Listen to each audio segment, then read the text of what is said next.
اللہ اکبر اللہ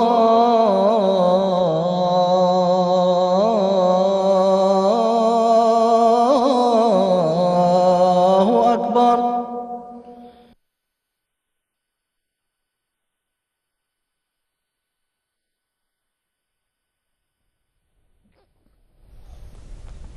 اعوذ باللہ من الشیطان الرجیم، بسم اللہ الرحمن الرحیم۔ ناظرین کرام، السلام علیکم ورحمۃ اللہ وبرکاتہ۔ پروگرام فقہی مسائل کے ساتھ ایک بار پھر ہم آپ کی خدمت میں حاضر ہیں۔ انشاءاللہ آج بھی آپ کی طرف سے بھجوائے گئے سوالات پر گفتگو ہوگی۔ ای میل کے ذریعے یا دوسرے اور جو ذرائع ہیں ان کے ذریعے آپ سوالات بھجواتے ہیں اور اس پر گفتگو ہوتی ہے، علماء کرام اس کے جواب دیتے ہیں۔ علماء کے پینل میں آپ جانتے ہیں کہ اسٹوڈیو میں یہاں تشریف فرما ہوتے ہیں مکرم محترم مولانا ظہیر احمد خان صاحب، اور ٹیلی فون لائن پر گفتگو فرماتے ہیں استاذ المکرم جناب مبشر احمد کالم صاحب۔ آج بھی ان دو بزرگوں کی معیت ہمیں حاصل رہے گی اور گفتگو ہوگی انشاءاللہ۔ سوالات کی طرف جانے سے پہلے ایک وضاحت چھوٹی سی کرنا چاہتا ہوں۔ ہمارے بعض جو ویورز ہیں ہمیں سوالات بھیجتے ہیں بعض ایسے معاملات کے متعلق کہ ایم ٹی اے کے سٹیج کے لحاظ سے ہم ان سوالات پر یہاں گفتگو نہیں کر سکتے۔ ایسے وہ اپنی ذات میں ایسی نوعیت کے یعنی اس میں کوئی ایسی حرج والی بات جو ہے یا ایسے کوئی سختی والی بات جو ہے وہ میں نہیں کر رہا۔ میں ویسے ایک اصول کے طور پر ایم ٹی کی پالیسی کے طور پر اور اس سٹیج کے طریقہ کار کے متعلق میں یہ عرض کر رہا ہوں کہ ایسے سوالات ہوتے ہیں جن کو ہم اس سٹیج پر بیٹھ کر یوں ڈسکس نہیں کر سکتے۔ ایسے ناظرین سے میں معذرت کروں گا کہ ہم ان سوالات کو نہیں لے سکتے۔ دوسرے اسی طرح بعض ہمارے ویورز جو ہیں وہ یہ کہتے ہیں کہ جی ہمیں ای میل کے ذریعے جواب دے دیں۔ تو ای میل کے ذریعے جواب دینا جو ہے وہ بھی ہمارے اس پروگرام کا اس طرح سے حصہ نہیں ہے۔ میں بہت معذرت خواہ ہوں کہ اس طرح فرداً ہم ای میل کے ذریعے جواب جو ہے وہ نہیں دے سکتے۔ جو سوال ایسی نوعیت کا ہوتا ہے کہ جس کو ڈسکس کیا جائے جس سے سب لوگ جو ہیں آپ کے اس بھیجے ہوئے سوال کے ذریعے سے اس واسطے سے دوسرے لوگ بھی فائدہ اٹھا سکیں، اس کو ہم بڑی خوشی سے جو ہے وہ اپنے پروگرام میں شامل کرتے ہیں اور اس پر گفتگو کرتے ہیں۔ اگر آپ کا سوال اس طرح کا ہو عمومی نوعیت کا کہ جس سے آپ کو بھی اور آپ کے ذریعے دوسرے لوگوں کو بھی فائدہ پہنچے تو ہم اس کو ضرور شامل کرتے ہیں، لیکن فرداً جواب دینے سے ہم قاصر ہیں۔ میں یہ درخواست کروں گا کہ براہ کرم برا نہ منائیں اس بات کا، لیکن ہماری مجبوری ہے کہ ہم اس طرح فرداً جواب نہیں دے سکیں گے، کیونکہ پھر بہت سے ایسے جو ہیں مطالبات وہ شروع ہو جاتے ہیں، اور پروگرام کا جو فارمیٹ ہے اس کا مقصد بھی یہی ہے کہ زیادہ سے زیادہ لوگوں تک وہ بات پہنچے جو بھی آپ علمی یا تربیتی بات پوچھ رہے ہیں۔ تو جو ایسے سوالات ہیں انشاءاللہ ہم ان کو ضرور اپنے پروگرام میں شامل کریں گے۔ اب ہم آج کے جو سوالات ہیں ان کی طرف چلیں گے۔ آپ جانتے ہیں کہ گزشتہ کچھ عرصے سے ہم شادی بیاہ کے متعلقہ جو معاملات ہیں ان پر گفتگو کر رہے ہیں۔ آج بھی انشاءاللہ یہی سلسلہ جاری رہے گا۔ خان صاحب، اگر ہم دیکھیں تو شادی کے جو مختلف حصے ہیں شادی کے، ایک نکاح اور رخصتی ہے، اور دوسرا حصہ اس کا ہم جو ہے وہ ولیمہ ہے۔ اور ولیمے میں جو معاشرے کے اندر دیکھنے میں آتا ہے، بعض لوگ جو اس سے اگلے دن ولیمہ کر لیتے ہیں، بعض لوگ 2 دن چھوڑ کے کر لیتے ہیں، بعض اس سے بھی زیادہ لمبا عرصہ کا وقفہ ڈال کے کر لیتے ہیں۔ تو سوال یہ ہے کہ شادی کے کتنے عرصے بعد تک ولیمہ ہو سکتا ہے؟ اصل بات یہ ہے کہ جس طرح آپ نے فرمایا کہ شادی کے ساتھ یہ ایک لازمی حصہ ہے، اگر انسان کی استطاعت ہو تو اس کو کرنا چاہیے۔ ولیمے کا جو بنیادی مقصد ہے وہ ایک تو خوشی کا اظہار ہے، کیونکہ یہ خوشی کا موقع ہے، اور دوسرا بڑا مقصد اس کا ہے اس بات کا اعلان کہ یہ فریقین جو ہیں، یہ جوڑا جو ہے وہ شادی کے بندھن میں بندھ گیا ہے۔ اور انسان نے اس پہ کچھ کھایا ہو، کوئی شیرینی کھائی ہو یا کھانا کھایا ہو، تو اس کو وہ بھولتا نہیں ہے، وہ گواہی دینے میں ہمیشہ اسے یاد رہتا ہے کہ اچھا میں نے یہ اس کے شادی پہ یہ اٹینڈ کیا تھا۔ تو یہ اس کا بنیادی مقصد ہے۔ اس لیے اگر کوئی وجہ ایسی غیر معمولی وجہ نہ ہو تو جتنی جلدی ہو سکے اس کا اس ولیمے کی سنت پہ عمل کرنا چاہیے اور اس کو اس سنت سے سبکدوش ہو جانا چاہیے۔ احادیث میں یہ آتا ہے کہ ولیمہ 3 دن تک ہے، اور اگرچہ اس کی مختلف تشریحات ہیں، بعض نے یہ کہا کہ اس کا مطلب یہ ہے کہ ولیمہ 3 دن تک ہو سکتا ہے، 3 دن کے اندر اندر ہو سکتا ہے۔ اس حدیث کا مطلب یہ ہے کہ ولیمہ 3 دن تک اس کو لمبا کیا جا سکتا ہے، دعوت وہ جاری رہ سکتی ہے۔ لیکن اصل بات یہی ہے کہ جتنی جلدی ممکن ہو ولیمے کی اس سنت پہ عمل ہونا چاہیے۔ حضرت مسلم اور رضی اللہ تعالیٰ عنہ نے اسی حدیث کا ذکر کرتے ہوئے اس کی وضاحت بھی فرمائی۔ حضور فرماتے ہیں کہ رسول کریم صلی اللہ علیہ وسلم نے حضور اوپر شادی بیاہ اور اس پہ ولیمے پہ ہونے والے اخراجات وغیرہ کا ذکر کرتے ہوئے حضور فرماتے ہیں رسول کریم صلی اللہ علیہ وسلم نے فرمایا ہے کہ ولیمہ 3 دن ہے۔ اس کے بعض لوگ یہ معنی بھی کرتے ہیں کہ ولیمہ 3 روز کے اندر اندر ہو سکتا ہے، یعنی اس عرصے کے اندر اندر کر دیا جائے، مگر دوسرے معنی یہ بھی ہیں کہ دعوت ولیمہ 3 روز سے زیادہ ممتد نہیں ہونا چاہیے۔ اس دعوت ولیمہ کو اور بڑھائے جانا اور پھر مٹھائیاں وغیرہ تقسیم کرنا، یہ سب بدعات ہیں جن سے پرہیز لازم ہے۔ تو ایک تو اس میں وہی بات کہ جتنا جلدی ہو سکے وہ کرنا چاہیے، اور اگر کوئی بعض اوقات یہ ہوتا ہے کہ انسان دور کا سفر ہے اور اس میں وہ بہرحال جب رخصتانہ ہو جائے تو اس کے بعد جتنی جلدی ہو اس کو کر دینا چاہیے۔ جی ٹھیک ہے خان صاحب، بہت شکریہ۔ کوئی اس کے لیے سوائے اس کے اس حدیث کے جیسا میں نے عرض کی کہ اس کا ایک مطلب تو یہی ہے کہ 3 دن کے اندر ہو، لیکن اس پہ پھر کوئی پابندی نہیں ہے۔ بعض لوگ دور کا سفر کر کے آ رہے ہیں، وہ پہنچے ہی 2 دن کا سفر کر کے ہیں، مثلا بعض ایسے ممالک ہیں ہم پاکستان میں بھی ہندوستان میں بھی کہ جہاں پہ 3 دن تو ویسے ہی سفروں میں لگ جاتے ہیں، غریب لوگ تو ہر شخص تو باہر سفر نہیں کر سکتا، تو وہ ولیمہ ظاہر انسان اپنے گھر پہنچ کے کرتا ہے۔ اسی لیے حضرت مسلم اور رضی اللہ تعالیٰ عنہ نے بھی اس حدیث سے یہی معنی لیے ہیں کہ 3 دن تک سے زیادہ اسے ممتد نہیں کرنا چاہیے، ایکسٹینڈ نہیں کرنا چاہیے۔ باقی جہاں تک ولیمے کے کرنے کا تعلق ہے وہی ہدایت ہے کہ جتنی جلدی ہو ممکن ہو اسے کرنا چاہیے، اور اگر کوئی وجہ ہے تو پھر اس میں دیر بھی ہو سکتی۔ جی ٹھیک ہے، جزاکم اللہ احسن الجزا۔ کل سے اگلا سوال بھی ولیمے سے متعلق ہی ہے، اور اس کی بنیاد یہ ہے کہ یہ ایک خیال جو ہے یا ایک چیز یہ ایسی سننے میں معاشرے میں آتی ہے جس پر بنیاد کر کے کسی نے یہ سوال پوچھا تھا۔ سوال یوں ہے کہ کیا ولیمے کے لیے ازدواجی تعلقات کا قائم ہونا ضروری ہے؟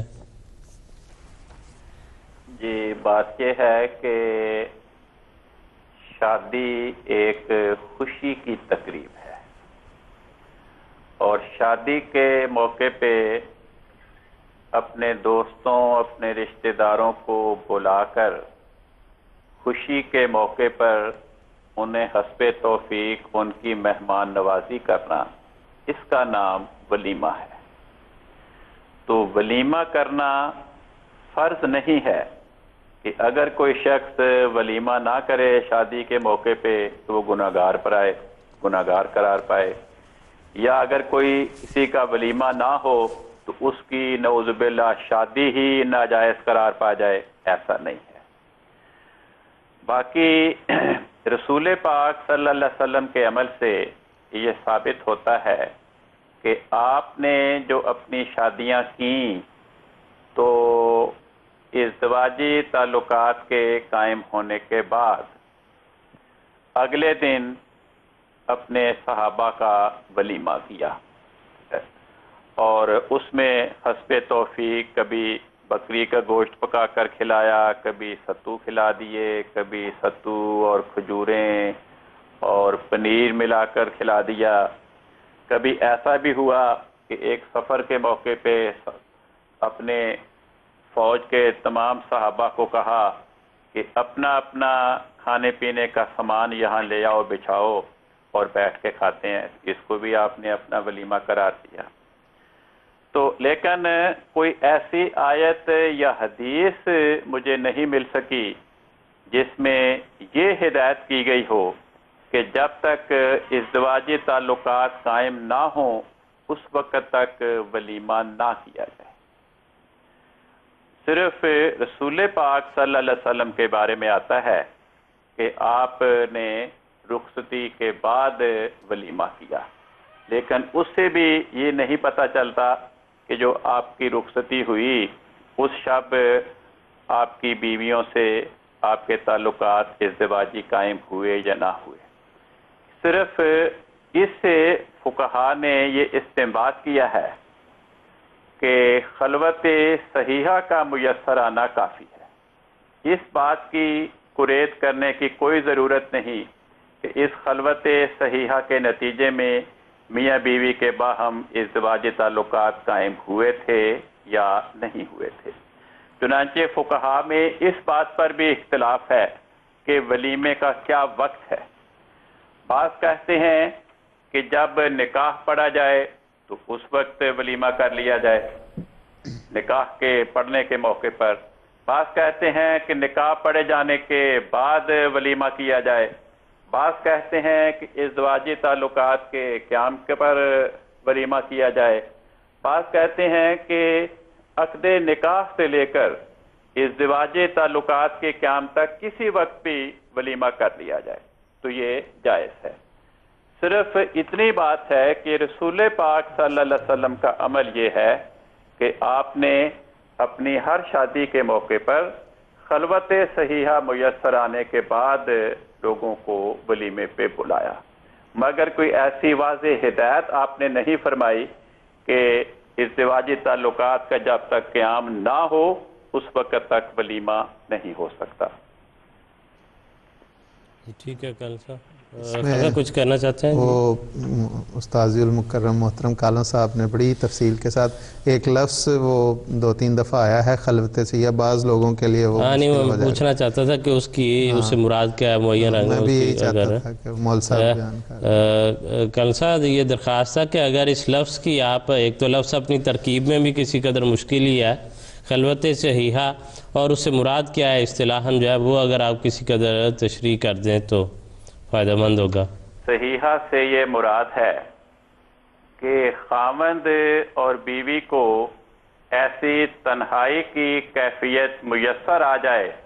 کہ اگر اس میں وہ ازدواجی تعلق قائم کرنا چاہیں تو کر سکتے ہوں، ورنہ تو بعض اوقات خلوت صحیحہ بھی میسر آتی ہے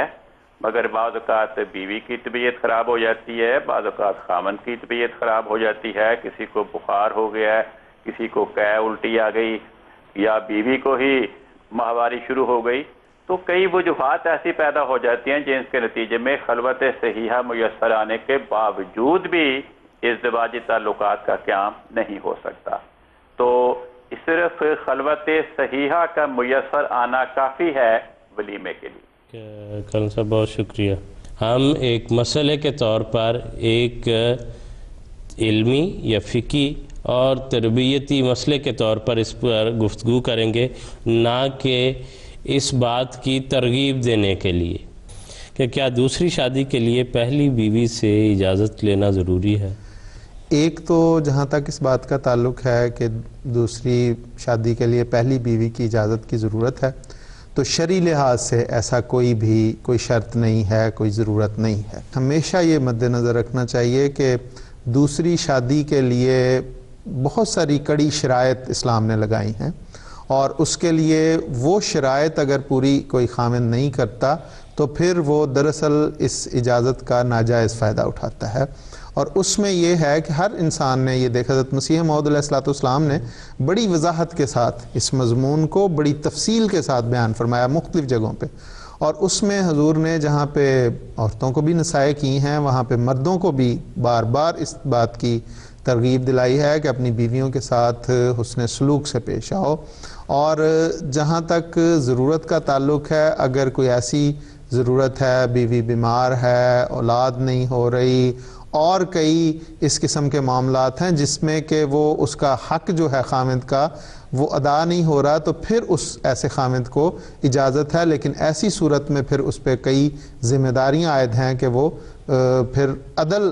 کی جو تعلیم ہے وہ بہت ضروری اس کے لیے ہو جاتی ہے، اور پھر وہ اگر ایک سے زائد بیویاں کرتا ہے تو تمام بیویوں کے درمیان مساویانہ سلوک کرنا جو ہے اس کی بنیادی اس کو حکم ہے اس کا، اور پھر دنوں کی بھی تقسیم ہے، لباس، خوراک، رہائش، ہر قسم کی سہولتیں جو ہیں اس میں وہ عدل سے کرے، یہاں تک کہ جو ظاہری محبت ہے وہ بھی اس میں بھی عدل ہو۔ تو یہ چیز جو ہے یہ بہت ضروری ہے، اور یہ انبیاء اور خلفاء ہی ان شرائط کو پا سکتے ہیں، اس کے علاوہ عام انسان کے بس کی وہ بات نہیں ہوتی۔ اس لیے یہ کوئی تعیش نہیں ہے، یہ کوئی عیش و عشرت کا سامان نہیں ہے، بلکہ ایک ذمہ داری ہے۔ دوسرا اس میں یہ دو باتیں ہو گئی، اور تیسری میں یہ عرض کرنا چاہتا ہوں کہ بعض ایسے ممالک ہیں جن میں دوسری شادی پہ پابندی ہے، دوسری شادی انسان نہیں کر سکتا ان کے ملکی قانون کے لحاظ سے۔ ایسے ملکوں میں رہنے والے جو احمدی یا مسلمان ہیں وہ ان ملکوں کے شہری ہونے کے ناطے جہاں وہ ان ملکوں سے مختلف قسم کے فوائد حاصل کر رہے ہیں، وہاں ان کے لیے ضروری ہے کہ پھر اس قسم کے قانونی جو پابندیاں ہیں ان کو بھی انہیں فالو کرنا چاہیے، اور بغیر کسی وجہ کے بلا ضرورت اسلام کی اس اجازت سے فائدہ اٹھانے کی کوشش نہیں کرنی چاہیے۔ وہاں پہ وہ پھر ان ملکی قوانین کی پابندی ان پہ ضرور ہوگی، اور پھر ایسے ملکوں میں جو جماعتی انتظامیہ ہیں ان کی طرف سے بھی اس ملکی قانون کو فالو کرنے کے لیے بعض اقدامات کیے جاتے ہیں، وہ پھر ان کو سامنے رکھ کے وہ تب ہی اس قسم کا کوئی قدم اٹھا سکتے ہیں۔ تو یہ تینوں پہلو جو ہیں وہ بڑے ضروری ہیں جو مد نظر رکھنے چاہیے۔ یہ کوئی سادہ سا اور عام سا سوال یا اس کا جواب نہیں ہے، اسلام نے تو اس کی اجازت دی ہے، لیکن اس اجازت کے ساتھ بہت ساری پابندیاں لگائی ہیں جن کو اپنانا، جن پہ عمل کرنا، جن کو پورا کرنا کوئی آسان بات نہیں۔ جی بالکل خان صاحب، جب ابھی آپ یہ گفتگو فرما رہے تھے اور آپ نے شروع میں جب قرآنی حوالے سے بھی وہ ذکر کیا عدل کا، اور آخر پر بھی جیسے وہ بات جو آپ نے دوبارہ دہرائی، تو مجھے ایک واقعہ جو ہے وہ یاد آ گیا کہ خاکسار جب تعلیم کی غرض سے عرب ممالک میں سے ایک ملک میں مقیم تھا تو وہاں پر ایک دوست دوسری شادی کرنا چاہتے تھے، تو جیسے ہوتا ہے بالعموم جو ہے پہلی بیویاں ان کو ظاہر ہے سوتن کا وجود جو ہے وہ اچھا نہیں لگتا، تو اس پر کافی وہ ہنگامہ پیدا ہوا۔ وہاں پر ارد گرد ان کے جو رشتہ دار تھے، احباب تھے، جاننے والے، انہوں نے سمجھانے کی کوشش کی، تو بہرحال وہ شادی کرنا چاہتے تھے، تو بہت دباؤ تھا ان پر۔ وہ حضور انور رضی اللہ تعالیٰ بنصر العزیز کی خدمت میں حاضر ہوئے ملاقات کے لیے۔ ان کو وہاں ہم نے بھی اپنے طور پر سمجھانے کی، جو ملک ان کے گھر کے حالات تھے اس حوالے سے کئی باتیں جو ہیں وہ ان کے سامنے رکھیں۔ حضور انور کی خدمت میں جب وہ حاضر ہوئے تو ملنے کے بعد جب واپس گئے تو ان کی بالکل ایک اور کیفیت تھی۔ صاحب سے جب یہ پوچھا کہ جی میں دوسری شادی کرنا چاہتا ہوں، تو حضور نے یہ فرمایا، جس کے یعنی مفہوم یہ ہے، الفاظ تو ظاہر وہ مجھے نہیں یاد اس طرح ہو مفہوم یہ ہے، حضور نے یہ فرمایا کہ شریعت کا یہ ایک مسئلہ ہے، اس میں اجازت ہے، اس سے میں منع نہیں کرتا، نہیں کر سکتا۔ آپ یہ دیکھ لیں کہ یہ ایک بہت بڑی ذمہ داری ہے۔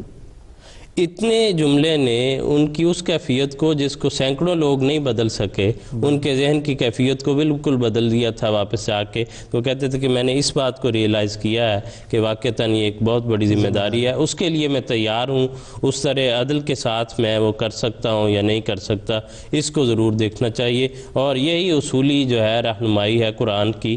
کہ اس معاملے میں اس بات کو ضرور مد نظر رکھنا چاہیے، صرف ایک طرف کے اپنے ذہنی خیال کے ساتھ دوڑتے یا بھاگتے نہیں چلے جانا چاہیے کہ جو ہے اس کو، جیسے آپ نے کہا کہ کوئی یہ صرف راحت تو آرام کا ذریعہ نہیں ہے، اس میں بہت ساری ذمہ داریاں یہ چیز اپنے ساتھ لے کے آتی ہے۔ اگر وہ ذمہ داریاں پوری نہیں ہوتی تو وہ راحت و آرام جو ہے وہ شاید وقتی طور پر کسی حد تک ایک جگہ سے مل جائے، لیکن اللہ تعالیٰ کے پاس جو اصل راحت و آرام ہے اس کے متعلق بھی ضرور اس سے پہلے سوچ لینا چاہیے۔ اگلے سوال کی طرف چلیں گے۔ استاذ المکرم محترم کالن صاحب کی خدمت میں یہ سوال پیش کریں گے کل سے ساجدہ سعید صاحبہ نے لندن سے یہ سوال پوچھا ہے. وہ کہتے ہیں کیا شادی بیاہ کے موقع پر مہندی کرنا اور سسرال کو کپڑے وغیرہ دینا درست ہے؟ دیکھیں جی، جہاں تک تو ہے نا کہ بچی یا بچی کی بہنیں، بچی کی ماں، بچی کی رشتہ دار خواتین اپنے گھر میں مہندی لگا رہی ہیں، تو یہ تو شرعاً اس میں کوئی رکاوٹ نہیں ہے، کوئی ممانعت نہیں. لیکن بعض اوقات کسی اچھی بھلی چیز میں بھی ایسی رسم داخل ہو جاتی ہے جو معاشرے کے لیے وبال جان بن جاتی ہے، تو پھر اس پر پابندی لگانی پڑتی ہے کہ بھئی اس طریق پہ اس کو رواج نہ دو.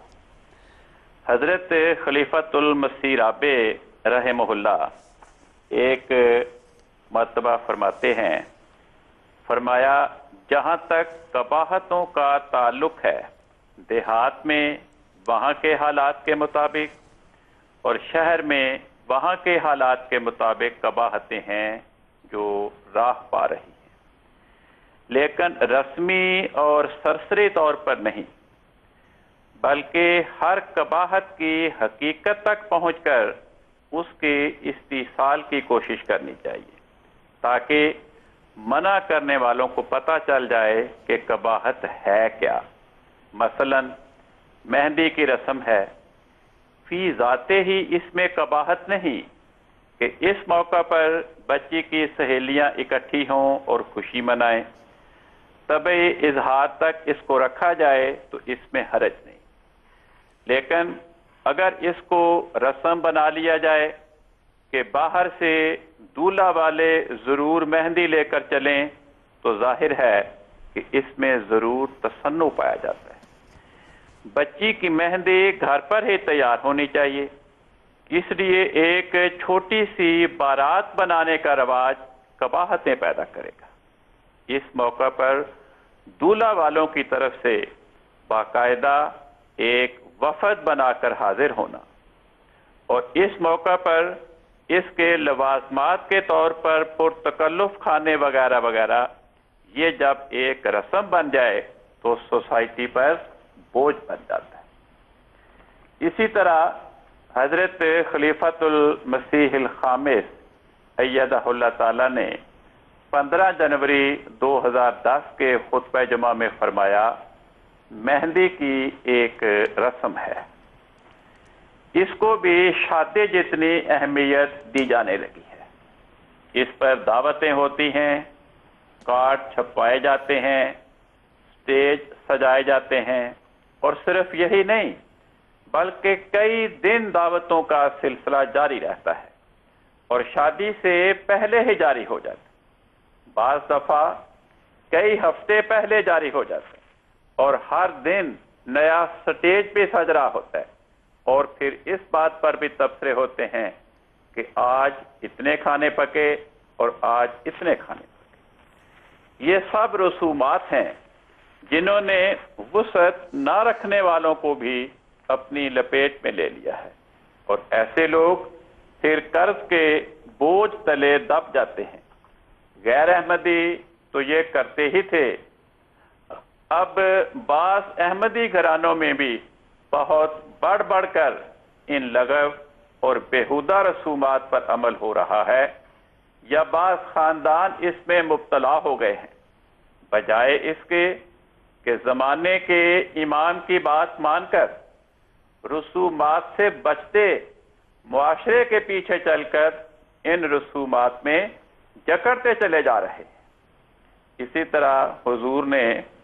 ایک خط میں تحریر فرمایا، مہندی کی رسمیں گھر کی چار دیواری میں سہیلیوں کی حد تک کرنے کی جو اجازت میں نے دی ہے،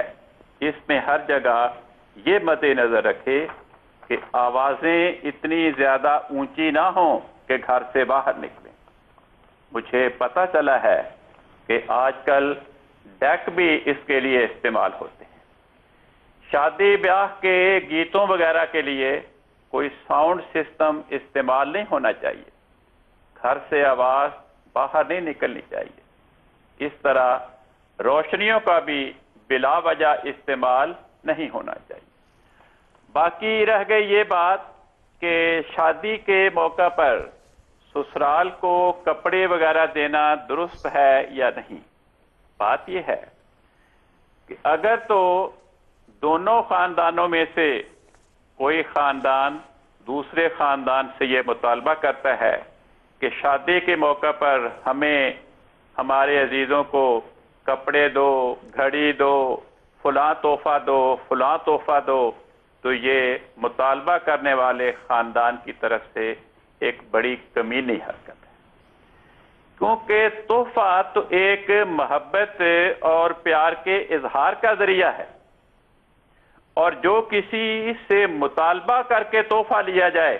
اس میں تو محبت ختم ہو گئی۔ وہ تو کسی کو مجبور کر کے جو تحفہ لیا جائے وہ تحفہ نہیں ہوتا۔ یہ تو ایسی ہی بات ہے، کوئی شخص کسی کے منہ پہ زور سے تھپڑ مارے اور کہے کہ تم مجھ سے پیار کرو، میرا منہ چومو۔ اب تھپڑ مار کر دوسرے سے یہ مطالبہ کرنا کہ میرا منہ چومو اور وہ منہ چوم لے، تو یہ تو کوئی محبت کا اظہار نہیں ہے۔ محبت کا اظہار تو وہ ہوگا، تحفہ تو وہ قرار پائے گا جو کوئی فریق دوسرے کو اپنی خوشی کے ساتھ بغیر اس کے مطالبے کے دے۔ اگر کوئی بغیر کسی کے مطالبے کے اپنی خوشی سے کوئی تحفہ دے رہا ہے، خواہ وہ کپڑے کی شکل میں ہو یا کسی اور شکل میں ہو، تو وہ ناجائز نہیں ہے۔ ہاں، جب یہ رسم بن جاتی ہے اور مطالبے کیے جاتے ہیں اور توقع یہ رکھی جاتی ہے کہ شادی کے موقع پر دوسرے خاندان کے افراد ہمارے خاندان کے افراد کو فلاں فلاں شکل میں تحفے دیں، اور اگر وہ تحفے نہ دیں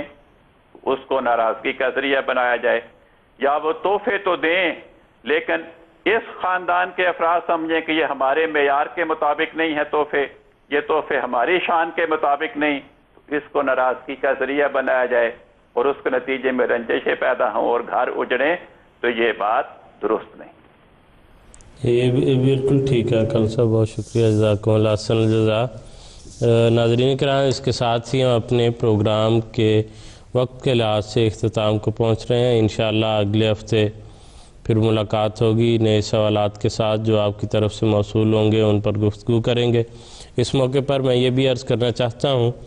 کہ اگر ہمارے ناظرین کے ذہن میں کوئی ایسا موضوع ہو، کوئی ایسا ٹاپک ہو جس پر آپ چاہتے ہوں کہ ہم گفتگو کریں، ہم اپنے آئندہ آنے والے پروگراموں میں اس کے متعلق سوالات کو شامل کریں، تو آپ وہ بھی ضرور ہمارے لیے تجویز کر سکتے ہیں۔ آپ ہمیں وہ سجیشنز بھجوا سکتے ہیں ای میل کے ذریعے یا دوسرے جو ذرائع ہیں ان میں،